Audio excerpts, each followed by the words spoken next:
Welcome back to my channel. Hope everyone's doing well out there. I hope you're getting excited for opening day. I know I'm getting pretty pumped. It's going to be here tomorrow.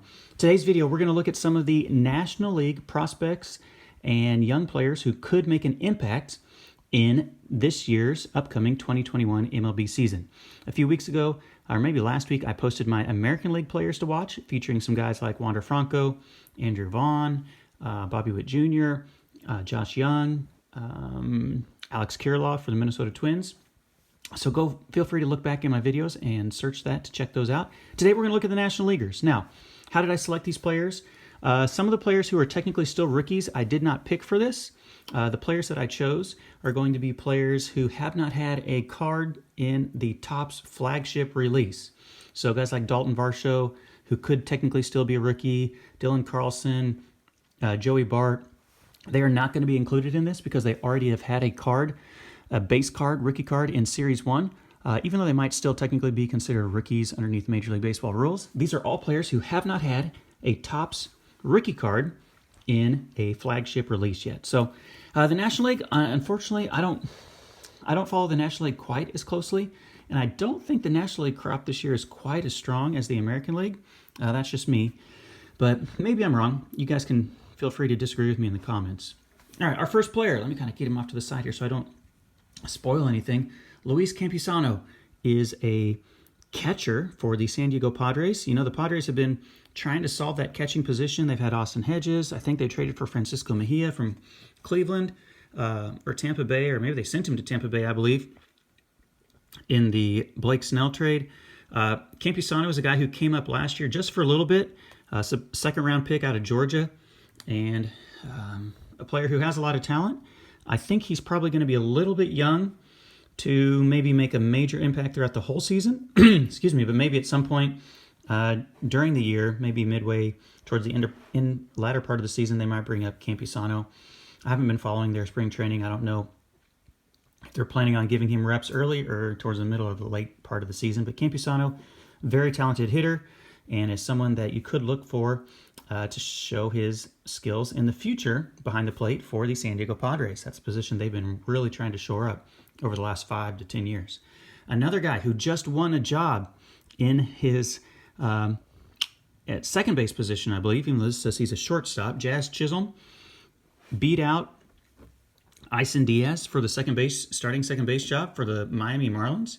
So you've got Jazz Chisholm here, who is out of the Bahamas. He was part of the Zach Gallen trade. You can see that there on the back. He was originally with Arizona. He was their an international signing, and then he was part of the Zach Gallen trade, who Zach Gallen was very, very good for Arizona last year. And so this was the main piece they brought back, and he won the competition this spring for the second base job. And so Don Mattingly and the Marlins will be having Jazz Chisholm as their second baseman to start the season. He's a guy to keep an eye on. Another guy, my buddy Shannon at Back to the Cardboard, has mentioned him on my channel before. I featured this card just a few videos ago when I purchased it at the flea market. And the reason I purchased it is because I had been reading Jonathan India had started to make some waves with the Reds in spring training and had a very good chance at breaking camp with the Major League club. So India has a pretty good prospect pedigree. You can see he's the 5th overall pick from 2018 out of the University of Florida. He was a legit prospect ever since he got drafted, obviously playing in the SEC at Florida, facing some of the toughest competition in the country. He was a Player of the Year in 2018, but he hadn't quite maybe performed as well in the minor leagues as some people were hoping up until this spring, when he's really turned a lot of heads and has a very good chance of playing second base for the Cincinnati Reds. So Jonathan India is a guy to keep an eye on. Now, he also used to be a pretty decent through-the-mail autograph guy, although I think that was a long time ago. Speaking of through-the-mail autographs, here's another one. J.J. Bleday. This is my most recent through-the-mail autograph returnee. J.J. Bleday was also a first-round pick, also out of the SEC. You can see here he was drafted 4th overall in 2019 out of Vanderbilt. And he is another member of the Miami Marlins. The Marlins have some young players now. Don't sleep on them. This is a really cool card from Bowman Draft, first edition, the online exclusive. And JJ has been awesome signing through the mail autographs. And so JJ Bleday could very well get his shot in the Marlins outfield. I don't think it'll be at the beginning of the season by any means. He may be like a late season call-up type of a guy. They've got Monty Harrison, who's also a young player who they brought up last year. Blade is kind of an all-around talent, and they may want to make sure that he's 100% ready before they bring him up. And so J.J. Blade, super talented player, one to keep an eye on as well. Now, I couldn't pick between my favorite Cabrian Hayes cards, so I brought both of them here. Look, I picked this one up last summer. I was so lucky. Cabrian Hayes is a refractor, first Bowman Chrome for $2. Got this at a card shop for a couple bucks. And then this one I bought at a card show. You can see there the Bowman Inception autograph from 2016 for $12 there. And so Cabrian Hayes has a insert card in Series 1, but he doesn't have a base card, and so that's why I decided to make him eligible for this. A lot of people are really high on Cabrian Hayes. The prices of Inception and Heritage for the Pirates have been going up just because Cabrian is in there. Now, I'm going to be honest. I don't want to burst anyone's bubble. Cabrian Hayes is not supposed to be an amazing hitting prospect. Like, he's supposed to be a good hitter, but not... Man, he hit like 376 last season in the time that he came up. And obviously it was a small sample size at the end of the season, and I know he's been tearing the cover off the ball in spring training again, but all of the prospect scouting reports talk about his defense. I mean, I'll flip it over here. Talk about his skills, fluid right-handed swing, line drives into gaps, right? Makes every play at third base. He is supposed to be like a Gold Glove caliber defender. Obviously with Nolan Arenado in the National League, he's probably going to have to wait a while before he's even considered for that.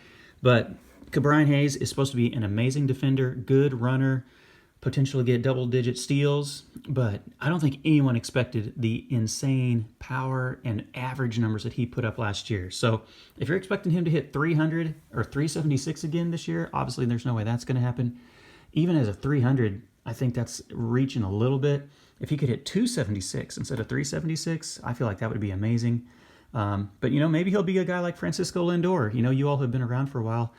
Francisco Lindor was a guy who they thought was going to be a glove-first infielder and was going to be a defensive wizard, and he wasn't really as known as well for his bat. And then all he's done since he came to the major leagues is not only be a good fielder, but also an amazing hitter. So maybe Cabrian Hayes will prove me wrong and be the next Frankie Lindor, who comes up on their defensive reputation and then just proceeds to become an all-around stud. I would love to see it because I think he's an awesome player, and I like the fact that the Pirates have someone to root for. It's kind of been rough for them the last few years. So as a Royals fan, I can share in their frustrations.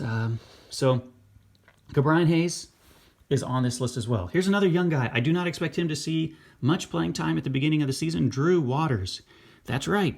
The Atlanta Braves have another outfield stud prospect in the waiting. Not only do they have Acuna, not only do they have Christian Pache, they also have Drew Waters. And these three are supposed to be the future of the Atlanta outfield. Obviously with Marcell Ozuna and no National League DH this year, Ozuna's going to be playing left field quite a bit with, I'm assuming, Pache in center and Acuna in right. So there's really not a spot for Drew Waters, but he is projected to be a guy who will take over in the future and be an absolute awesome player as well. You can see there he was drafted in the second round in 2017. So he's more of a late round selection, someone to keep an eye on in the future. The impact he makes this year might be fairly minimal as long as there's no injuries that don't force him to get called up. Okay, I have a couple pitchers. So far, all I've kind of shown or showcased are, position players. So I did throw a couple pitchers in there. Mackenzie Gore, the top pitching prospect, or has been for like the last 2 or 3 years. This is first Bowman Chrome Refractor. Picked this up at a card show last year. He just has had some awesome stats in the minor leagues and has been fairly untouchable, but he hasn't played a lot, I believe, over like A-ball, high A-ball, maybe double A. I don't even know if he's played in double A yet. So Mackenzie Gore, a guy to keep an eye on. He was up with the Major League camp this year, spring training. I doubt he starts the season with the San Diego Padres, but maybe towards the middle part of the year, he could get a look because he's one of the best pitching prospects in the game, if not the top pitching prospect, and has been for a couple years. And then Nick Lodolo for the Cincinnati Reds. Cincinnati also has, TJ Antone in their bullpen, who I think could also have qualified. I don't have any cards of him. But Nick Lodolo, a guy who was drafted really early as well, first-round pick, 7th overall in 2019. He could also, at some point in the season, make an impact for the Reds. But that may be a little bit later on into the future. So a guy like Jake Cronenworth, I don't have any cards of him. Otherwise, I probably could have featured him in here for San Diego as well. But I think that's about it. So if you think I missed anyone or there was someone that I omitted, feel free to leave it in the comments. And those guys like Pache and Carlson, I know I didn't include them in there because they've already got a card in Series 1. So overall, I'm super pumped for this season, guys. I hope you are pumped as well. Feel free to leave a comment and subscribe if you'd like. And if not, that is cool too. Have a good one.